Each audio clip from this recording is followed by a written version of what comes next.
আওয়ামী লীগ প্রশ্নে আমাদেরকে সবাইকে এক হইতে হবে। নিষিদ্ধ ছাত্রলীগ প্রশ্নে আমাদেরকে এক হইতে হবে। তাদেরকে যেখানে পাওয়া যাবে সেখানে সামাজিকভাবে প্রতিরোধ করতে হবে।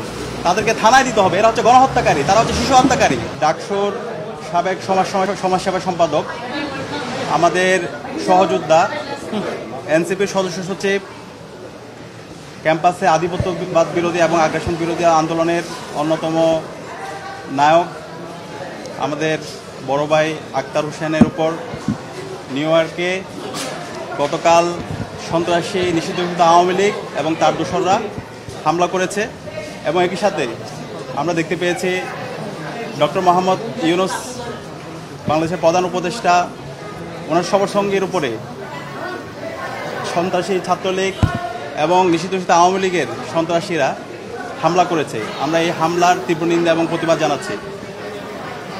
আমরা গত এক বছর জুড়ে জুলাই বিপ্লব পরবর্তী বারবার বলছি, বাংলাদেশে যারা ফেসিবাদ কায়েম করেছে, যারা জুলাই বিপ্লবের সময়ে গণহত্যা এবং শিশু হত্যা চালিয়েছে এবং ক্যাম্পাসে নির্যাতন নিপীড়ন করেছে, পিলখানা হত্যাকাণ্ড থেকে শুরু করে গত 16 বছরে যে এই হত্যাকাণ্ডগুলো চালিয়েছে, নিষিদ্ধ ঘোষিত ছাত্রলীগ, নিষিদ্ধ ঘোষিত আওয়ামী লীগ এবং তার সকল দোষরদের দৃষ্টান্তমূলক বিচার আওতায় নিয়ে আসতে হবে।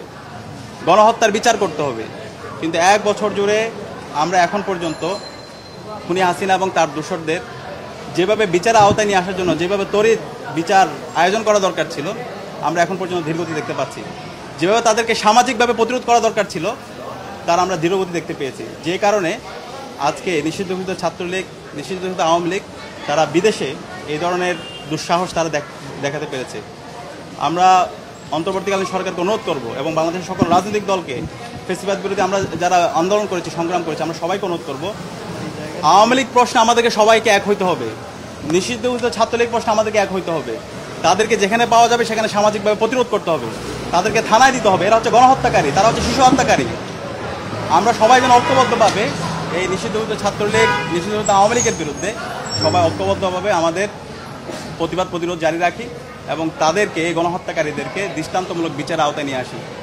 অন্তর্বর্তীকালীন সরকারকে আমরা অনুরোধ করছি, এক বছর চলে গেছে, শহীদদের রক্ত এখনো দেয়ালে লেগে আছে, আমাদের যারা গাজীরা আছে এখন তারা হাসপাতালে বেঁধে কাতরাচ্ছে। আপনারা কেন এই গণহত্যাকারী এবং শিশু হত্যাকারী খুনি হাসিনা এবং তার দোষীদেরকে আপনারা এখন পর্যন্ত দৃষ্টান্তমূলক বিচার আওতায় নিয়ে আসছেন না? এবং একই সাথে আমরা দেখতে পাচ্ছি তাদেরকে বিভিন্ন জায়গায় দায় মুক্তি দেওয়া হচ্ছে। এখন পর্যন্ত ফেসিবাদের দোষরা বিভিন্ন জায়গায় বসে আছে, তারা অ্যাডমিনিস্ট্রেশনে বসে আছে, তারা বিচার বিভাগে বসে আছে, বিশ্ববিদ্যালয়ে তারা বসে আছে।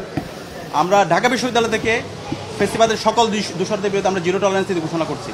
আমরা তাদের বিরুদ্ধে বিশ্ববিদ্যালয় প্রশাসনকে ব্যবস্থা নেওয়ার জন্য অনুরোধ করছি। আমরা দাবিদাবা উত্থাপন করেছি এবং খুব দ্রুতই শিক্ষার্থীদেরকে সাথে নিয়ে আমরা এই খুনি হাসিনা এবং তার সকল দোষরদের বিরুদ্ধে আমাদের আন্দোলন সংগ্রাম জারি রাখবো। এবং একই সাথে বিদেশে অবস্থানরত বাংলাদেশের যে মিশনগুলো আছে, তাদের দায়িত্ব ছিল নিরাপত্তা এনশিওর করা, কিন্তু আমরা তার ব্যর্থ দেখতে পাচ্ছি। এবং ফেসিবাদের দোসররা যে বিভিন্ন ধরনের ষড়যন্ত্র এবং চক্রান্ত করছে, তাদেরকে যেভাবে দমন করা দরকার, তাদের বিরুদ্ধে যেভাবে আইনানুগ ব্যবস্থা নেওয়া দরকার, সেই জায়গাও আমরা ধীরগতি দেখতে পাচ্ছি। আমরা সবাইকে অনুরোধ করবো, এখনই সময়, আমাদেরকে ঐক্যবদ্ধ হইতে হবে। আমরা যারা জুলাই আন্দোলন করেছি, আমরা প্রত্যেকে পরিচয় ভুলে গিয়ে ফেসিবাদের বিরুদ্ধে আন্দোলন করেছিলাম, জালেম হাসিনার বিরুদ্ধে আন্দোলন করেছিলাম। এখন নতুন বাংলাদেশ বিনির্মাণ করার জন্য বাংলাদেশ প্রশ্নে, জুলাইয়ের প্রশ্নে আমাকে সবাইকে ঐক্যবদ্ধ হইতে হবে। হাসিনার বিচারের দাবিতে এবং নিষিদ্ধ আওয়ামী লীগের সন্ত্রাসীদের বিচারের দাবিতে, ছাত্রলীগের সন্ত্রাসীদের বিচারের দাবিতে আমাদের ঐক্যবদ্ধ হইতে হবে। বাংলাদেশে আমরা যারা বাংলাদেশপন্থীরা আছি তারাই থাকবো।